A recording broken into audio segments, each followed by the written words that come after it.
Donc, Madame la vice-rectrice, Monsieur le vice-recteur, Monsieur le directeur de la pédagogie, Monsieur le vice-doyen, Madame la directrice du laboratoire SLAD, Monsieur le directeur de la revue Les Cahiers du SLAD, Madame la présidente de l'Association libanaise des enseignants de français, Madame la secrétaire générale de l'Association libanaise des enseignants de français, Monsieur le doyen de la faculté des sciences humaines de l'Université islamique du Liban, chers invités, chers collègues, chers étudiants, mesdames et messieurs, à vos titres et qualités, honorable assistance, bonjour. C'est avec un grand plaisir que nous sommes réunis aujourd'hui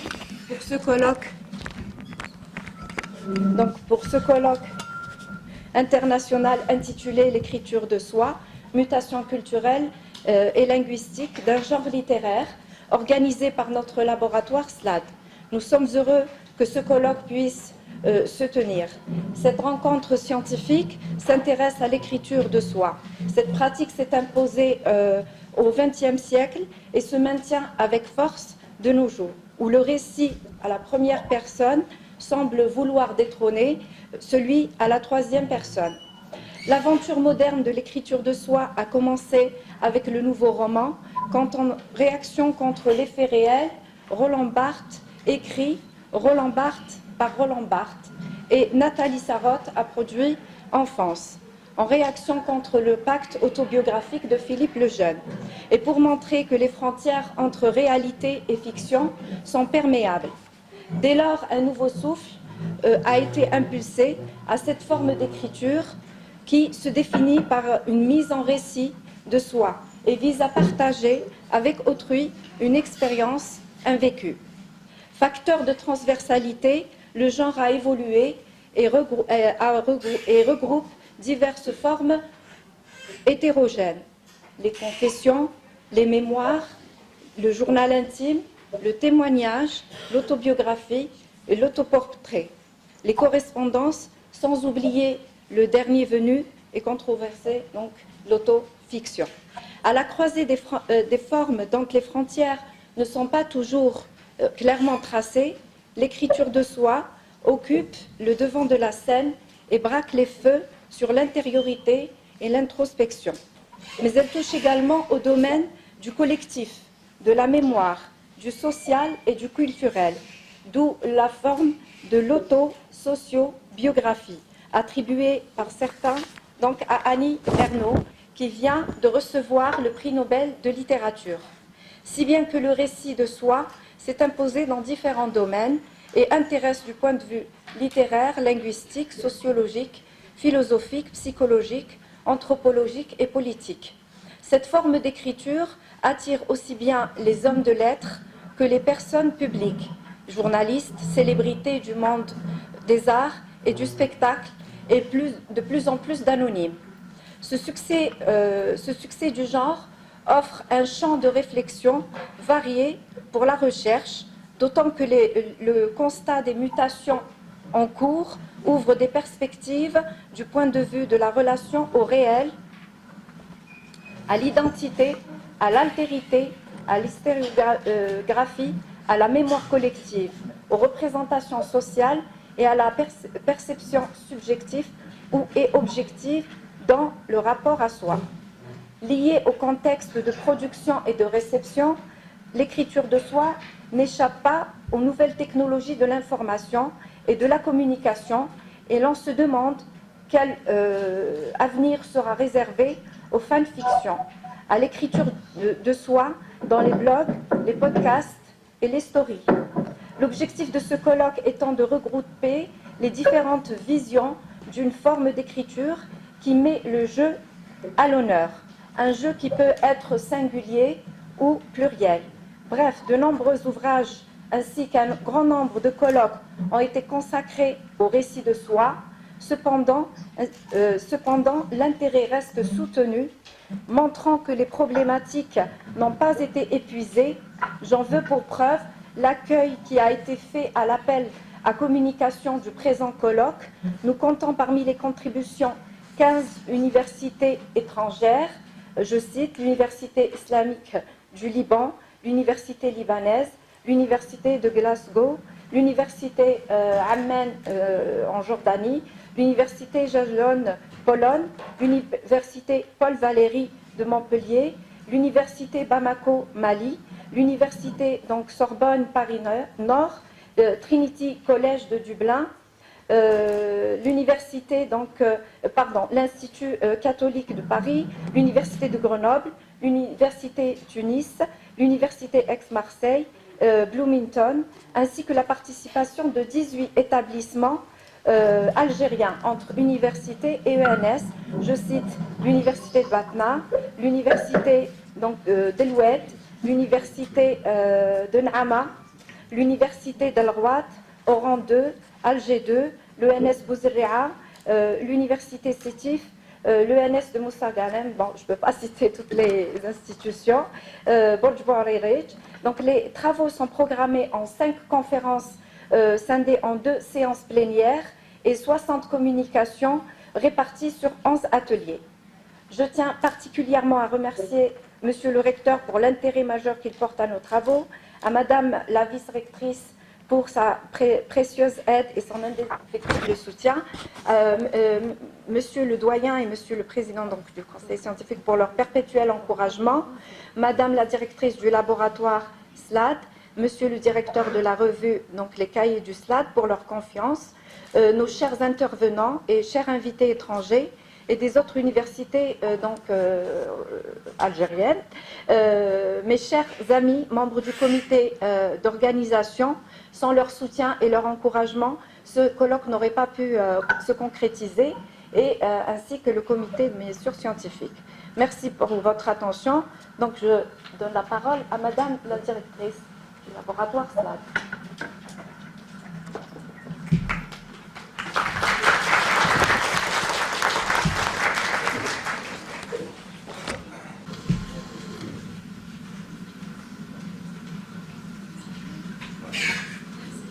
Excusez-moi, j'ai sursauté parce que je ne me suis pas encore habituée à ce titre. Et je ne suis que directrice élue, pas encore officiellement installée. La nuance est grande. Et un titre on le garde pour toujours. Il est celui de Madame Chalal. Madame la vice-rectrice chargée des relations extérieures et de la coopération scientifique, Monsieur le vice-recteur chargé de la recherche scientifique, Monsieur le vice-doyen chargé de la recherche, Monsieur le directeur de la pédagogie, Madame la directrice du laboratoire SLAD, Monsieur le directeur de la revue des cahiers du SLAD, Madame la présidente de l'Association libanaise des enseignants de français, Madame la secrétaire générale de l'Association libanaise des enseignants de français, Monsieur le doyen de la faculté des lettres et des sciences humaines de l'Université islamique du Liban, chers professeurs Saïdi, chers invités, chers collègues, chers étudiants et honorables assistants. Nous sommes très heureux de vous accueillir pour cette manifestation scientifique internationale. Ce colloque international qui s'inscrit dans les activités scientifiques du laboratoire Sciences du langage, analyse du discours et didactique est l'occasion pour notre université, notre faculté et bien évidemment notre laboratoire de consolider nos liens avec 3 universités libanaises. L'université libanaise, l'université arabe de Beyrouth et l'université islamique du Liban. Vous êtes nos invités pour le 3e colloque. Ainsi, nous espérons que cette rencontre scientifique scellera pour toujours notre fructueuse coopération.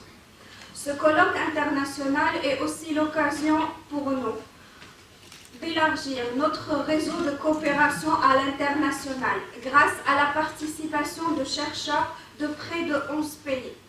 Le Liban, bien entendu, la Tunisie, la Jordanie, le Mali, le Cameroun, la France, la Roumanie, la Pologne, le Royaume-Uni, l'Irlande et les États-Unis d'Amérique. Cette rencontre scientifique nous permet enfin de renforcer ou alors de tisser des liens indéfectibles avec nos chers collègues et amis d'à peu près 20 universités algériennes et centres universitaires. L'université Constantine III, représentée par son ENS, l'université de Batna, de Dijil, le centre universitaire de N'Ama, l'université de Galma, de Annaba, de Biskra, de Le Bouari, Delwed, Borj Bouaririj, Skikda, ENS Ouzerrea, La Rouab, l'ENS de Sétif, Oran, Khenchna, Université d'Alger 2 et l'ENS de Mostagalia. Cette rencontre est donc internationale et nationale. Elle permet à des chercheurs de renommée internationale de se pencher sur l'écriture sur soi, dans toute sa pluralité et dans toute sa richesse. Ces spécialistes aborderont entre autres les spécificités thématiques qui sont en pleine mutation, les nouveaux types linguistiques, mais également l'influence du culturel sur l'écriture. En 2 séances plénières et en 11 ateliers, on appréhendera l'écriture de soi sur ses perspectives littéraires en tant que texte, en tant que production, dans une perspective didactique, à savoir comment utiliser cette écriture de soi comme étant un matériau didactique, un objet à transmettre du savoir qui reflète des dimensions culturelles et interculturelles. Enfin, l'aspect sociolinguistique est également mis en évidence. Les sciences du langage nous permettront de voir comment est-ce que les écrivains, qu'ils soient grands écrivains ou auteurs presque anonymes, puisqu'on travaille aussi sur des biographies langagières d'étudiants, de comprendre comment est-ce qu'on manipule la langue, comment est-ce qu'on s'en sert pour décrire nos sentiments, nos relations et tout ce qui est dans notre environnement. À la lumière et à la croisée des disciplines, le privilège de compter parmi nous des conférenciers prestigieux et des communicants d'une grande valeur scientifique nous offre l'occasion unique de réfléchir et d'échanger sur les spécificités de l'écriture, sur soi, ce genre littéraire qui est encore une fois en pleine mutation.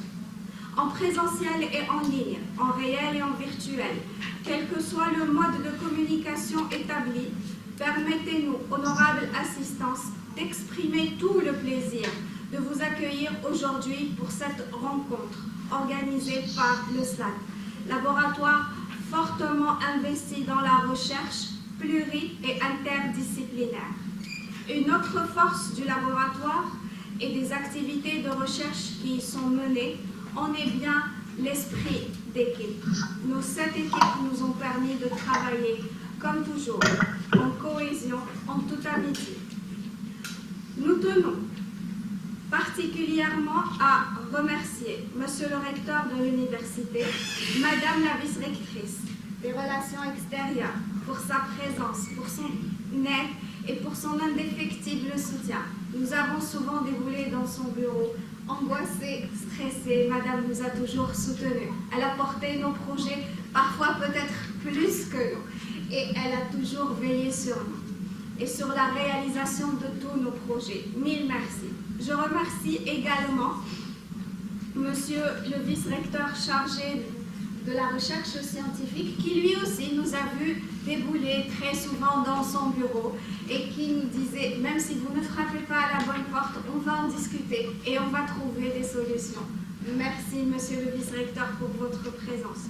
Je remercie Monsieur le doyen et le vice-doyen de la recherche qui nous ont toujours accueillis et qui nous ont toujours encouragés et soutenus dans nos travaux. Je remercie tous les membres du comité d'organisation. Merci, mille merci. Sans vous, ce colloque n'aurait pas pu se tenir. Merci, merci d'avoir été en présentiel dans les locaux du SLAD et en ligne. Vous nous avez toujours soutenus. Je ne veux pas m'aventurer, je ne veux citer personne, j'ai peur d'oublier. Entre Mariam, entre Hanan et Hanan, Antar, Mahdi, Kautar, j'en oublie beaucoup sûrement. Reda, merci, merci, merci. Je remercie Ardouane. J'aurais pas dû citer le nom. Je remercie Dr Hanan Lobby. Merci beaucoup Hanan de nous offrir cette occasion. Merci. C'est le deuxième colloque que notre amie Hanan organise. Le premier, ça a été un colloque national qui a eu un très grand succès sur Anwar Ben Malik au mois de mai. Merci Hanan. Merci de nous faire tout nous amener à réfléchir et de nous encourager à travailler. Mais puisque c'est un colloque sur les biographies, il serait intéressant de parler de la biographie de ce colloque. L'idée du colloque est venue pendant la pandémie. Nous étions en pleine vague de Covid. On était enfermés chez nous et Hanan n'en pouvait plus d'être enfermée.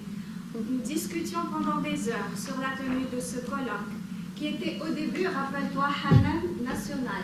Et puis, on s'est dit, pourquoi pas international? Ça serait beaucoup plus intéressant. Je remercie aussi Madame la vice-lectrice qui, à cette époque-là, même malgré les conditions de confinement, de stress extrême, nous a dit, allez-y, faites un colloque national et un colloque international. Je suis là et je vous soutiendrai jusqu'au bout. Je remercie également la collaboration de tous les membres du comité d'organisation. Je remercie mes collègues ici, chercheurs, qui viennent de Constantine ou de toutes les universités extérieures ou à l'international. Merci pour l'intérêt que vous nous portez. Je suis aussi très heureuse de voir aujourd'hui cet amphi rempli par les étudiants. Si aujourd'hui on continue à faire de la recherche, à faire des colloques, c'est aussi pour vous. Je suis émue parce que j'étais à votre place il y a encore quelques années et nous attendions avec impatience toute occasion qui nous permet de connaître ce qui se fait dans la recherche. Et professeur Charad, professeur Danaji, professeur Laoudi, professeur Hanachi tenaient à organiser annuellement un colloque international. Ce colloque me tient particulièrement à cœur. C'est une autobiographie. Traditionnellement, les autobiographies ou les récits autobiographiques étaient réservés aux grands, étaient réservés aux savants, étaient réservés aux grands auteurs. Du XIXe siècle, du XVIIIe siècle jusqu'au XXIe siècle, le canon s'est libéré. Les femmes ont écrit des autobiographies, des écrivaines, ouvrant le chemin à un mouvement, le féminisme, qui m'est un peu cher. Ce qui nous permet d'être aujourd'hui majoritaires, mesdames et mesdemoiselles, dans cet amphi.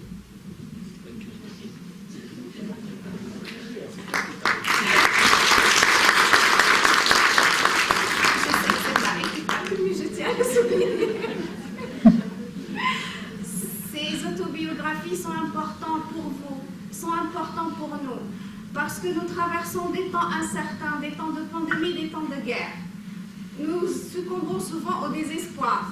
Ces autobiographies nous apprennent à lutter, nous apprennent à vivre et sont un exemple pour nous, pour que l'on ne s'égare pas et pour que l'on puisse toujours avoir un guide, le meilleur des guides, le livre. Merci. Je donne la parole à notre chère, très chère vice-rectrice des relations extérieures, professeure Nadia.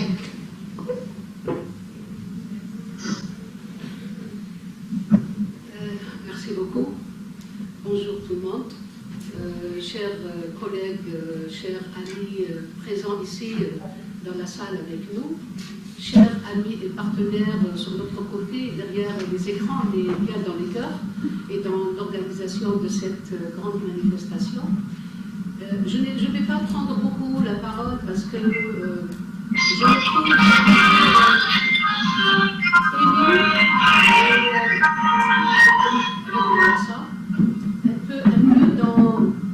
dans un environnement où je me sens très à l'aise, et malheureusement, les mots me manquent.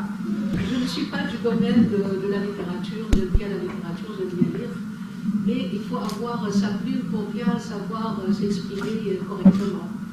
Je dirais l'équipe elle-même qui organise ces séminaires. Le sérieux dont j'ai constaté dans toutes les manifestations organisées par l'équipe du laboratoire SLAC et la persévérance. Aussi, le Jmal tout à l'heure disait qu'elle faisait des va-et-vient chez moi au bureau et que je l'accueillais avec le sourire. C'est pas toujours le cas, hein? Parce que quand on a beaucoup de choses à faire en même temps, je crois qu'on fait des sélections, ou je sais pas, j'en fais un peu de la ségrégation, ça je peux laisser attendre un moment, et combien de fois j'ai demandé, on reporte une réunion, on reporte un contact, même pour de petites choses, parce qu'on a d'autres engagements au niveau du vice-rectorat, pas seulement les... Et donc c'est moi qui remercie maintenant la patience de mes collègues qui se trouvent face à moi, plongés dans mes responsabilités, et parfois il m'est difficile de répondre à toute la demande autant voulu. Mais on essaye de tout faire. C'est vrai que le séminaire a été programmé pendant la pandémie et on voulait toujours garder ce lien avec les enseignants et qu'on garde la vie à l'université malgré la pandémie. Il y a eu beaucoup de congrès, ce qui est bien, il y a eu beaucoup de congrès et on a essayé de fonctionner et d'être présent même derrière les écrans. Et ça nous a permis quand même de se retrouver aujourd'hui sans une grande coupure. On a repris nos activités, Dieu merci, correctement. Le thème, quand on a proposé, parce que les séminaires sont généralement discutés au niveau des conseils scientifiques des facultés. Nous, au niveau de la centrale, on essaye que d'appuyer et d'aider les organisateurs à réaliser leur projet de manifestation. Mais sur le plan particulièrement personnel, je trouvais que le thème était très intéressant. Il intéresse, je pense, à mon avis, toute la société, pas seulement les gens de la littérature française, non. Parce que c'est un thème qui touche au soi-même, la lecture, et comment elle peut se transformer à travers la culture. Quelle culture on absorbe de notre société pour s'exprimer après. Et ces écrits, voilà, cet retour de ce contact avec la culture sous forme de livres, sous forme d'idées, peut orienter toute la dimension d'une société, peut même jouer sur le projet d'une société. Et donc c'est très important comme thème, et je le vois ici, je ne sais pas, peut-être je dis des choses avec un peu de sentiment, parce que c'est mon sentiment personnel. Je vois que dans le participant à ce colloque, on voit que de partout du monde, de l'Angleterre, expression anglaise, des USA, des pays arabes, des pays francophones, et c'est parce qu'il n'y a pas de barrière dans la culture. On peut tous absorber une culture de la même manière ou d'une manière très différente, d'où les mutations qui peuvent enrichir les idées d'un côté dans un domaine bien précis comme le domaine de la littérature, mais aussi qui peut modifier les comportements dans une société. Je dirais aussi que par rapport à notre département, d'une manière générale, ou la faculté, au niveau de l'université, on est membre de l'agence universitaire francophone depuis plusieurs années, depuis même plus que 30 ans qu'on est membre dans cette agence. On a beaucoup de chercheurs qui sont membres. Pendant la pandémie, on était sur un projet, la création d'un réseau dans le laboratoire SLAD et les membres. C'est le laboratoire regroupement d'enseignants méditerranéens. Au départ, on voulait que ce soit de l'expression française. Mais on a laissé ça regroupement des enseignants méditerranéens. Mais actuellement, c'est l'université de Mulhouse, en France, qui chapeaute le projet, parce que derrière ça, on a un petit projet qu'on est en train de faire toujours à distance, parce que c'était le premier qu'on a lancé le projet. Et il continue encore à fonctionner, mais on n'a pas fait beaucoup d'activités. J'espère que maintenant, on pourra se lancer et aller plus correctement. Je dirais aussi que parmi les laboratoires qui organisent, et les collègues enseignants, soit dans les laboratoires, soit dans les départements, il y a rare parmi eux qui nous ramènent les colloques, les actes du colloque, bien publiés dans les documents pour qu'on puisse faire de bons archives de l'université.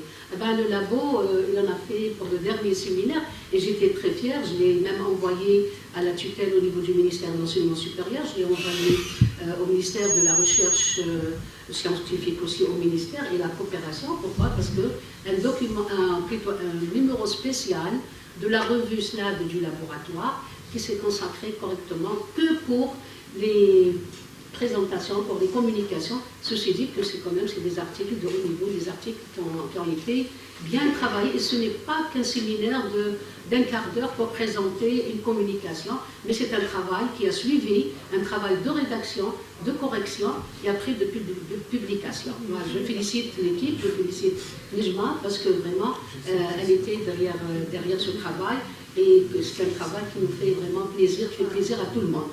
Et c'est ce qu'on veut de la part de tous les enseignants et de tous les organisateurs de séminaires. Je ne sais pas, je ne peux pas m'étaler encore plus que ça. Je vous souhaite plein succès à vos travaux.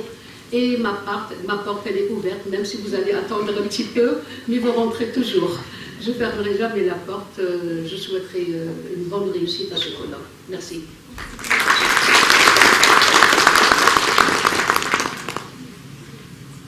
السلام عليكم. سعداء نحن في كلية الآداب واللغات ممثلة في عميدها الأستاذ حسن كاتب، وقد نبت عنه هذه الصبيحة بحضور افتتاح هذا الملتقى الكبير الذي يقوم به الإخوة في مخبر الصلاد، وهم مشكورون على ذلك، وقد عودونا كثيرا بإقامة ملتقيات ذات مستوى عالي.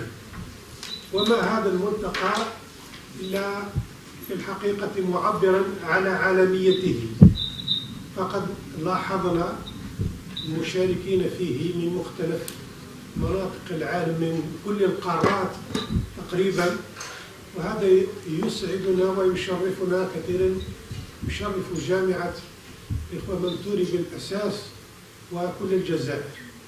نحن سعداء ونحيي على أي حال الإخوة القائمين عليه على إنجاز هذا الملتقى، واسمحوا لي أن أخص بالذكر على أي حال أساتذتنا الأجلاء الذين سبقوا هذا الجيل. من اليمين الأستاذة ضاوية حناشي، ياسين دراجي، الأستاذ الدكتور ياسين دراجي، الأستاذة ياسمينة شراد، والأستاذة فريدة العقبي. أخصهم على أي حال لأنهم في الحقيقة عايشناهم في كثير من المناسبات التي شرفونا فيها وشرفوا كلية الآداب واللغات. نحن نحيي كل الحاضرين على أي حال عن قريب أو عن بعيد، من الإخوة الحاضرين، الضيوف الحاضرين، وكل حاضرين من الأساتذة والطلبة. أتمنى أن يكون هذا الملتقى على أي حال نافذة تفتح آفاقا لكل الباحثين والطلاب. أشكركم على الحضور، أشكر القائمين، والسلام عليكم ورحمة الله. La parole est à monsieur le directeur chargé de la recherche, monsieur Gilles. بسم الله الرحمن الرحيم، والصلاة والسلام على سيدنا محمد عليه الصلاة والسلام. Chers collègues présents et derrière les écrans, bonjour. Moi aussi je ne suis pas du domaine, donc j'en profite pour faire la sensibilisation et la publication de notre stratégie de recherche au niveau de notre établissement Université Constantine 1. En fait, principalement, on travaille sur tout ce qui est pluridisciplinaire maintenant, puisqu'au niveau de notre université, on a des gens compétents, on a des équipes compétentes dans leur coin, mais on peut donner plus en travaillant en transversal. Et je pense que c'est le cas aujourd'hui, même dans un cadre un peu restreint au niveau de la faculté. Donc, il y a la littérature, sciences du langage, la didactique. Donc c'est bien dans la même voie de la stratégie, on travaille dans la pluridisciplinarité, mais on peut aller aussi plus loin. On peut travailler par exemple sur tout ce qui est intelligence artificielle, les gens de l'automatique, électronique, bioinformatique, etc. Ils ont besoin de travailler sur la parole par exemple pour l'automatiser. Donc on a besoin de cette faculté. On peut aller travailler dans tout ce qui est environnement, on a besoin des gens du juridique, on a des gens des sciences de la terre, chimie, etc. Donc, je vous encourage vivement à travailler dans ces domaines pluridisciplinaires. Aussi, on a un deuxième point dans le plan stratégique aussi très très important et d'actualité maintenant, c'est bien la visibilité de notre université. On fait beaucoup de travaux, nos chercheurs font beaucoup d'efforts, mais en termes de visibilité, on a un problème. Je vous donne un exemple, dans le QS, c'est vraiment parmi les classements les plus prestigieux au monde, aucune université algérienne n'est présente. 50% du classement se base sur l'influence. C'est quoi l'influence? C'est le vote des chercheurs dans le monde sur les établissements. On demande des chercheurs dans le monde de citer 10 universités, pour eux, sont les meilleurs dans la recherche ou dans la collaboration, etc. Donc on doit travailler là-dessus. Nos collègues des autres pays peuvent nous aider là-dessus. Donc on est en train dans l'université de mettre une stratégie pour accompagner nos chercheurs à mettre plus visible leurs travaux. Donc on doit travailler sur ce classement-là. Aussi, d'un autre point de la visibilité, c'est bien tout ce qui est publication dans des revues classe B, classe A, etc. Par exemple, maintenant, Scopus accepte les publications dans des langues qui n'est pas l'anglais. Donc en français, en arabe, on peut publier maintenant dans Scopus. Donc on vous encourage à faire ça pour donner plus de visibilité à vos travaux. Donc, sans trop tarder, nous sommes à votre disposition pour vous accompagner à valoriser vos recherches. Et vraiment, je vous encourage à mettre en valeur tout ça. Sans trop tarder, au nom du recteur, je déclare solennellement l'ouverture du colloque international d'écriture de soi, mutation culturelle et linguistique d'un genre littéraire.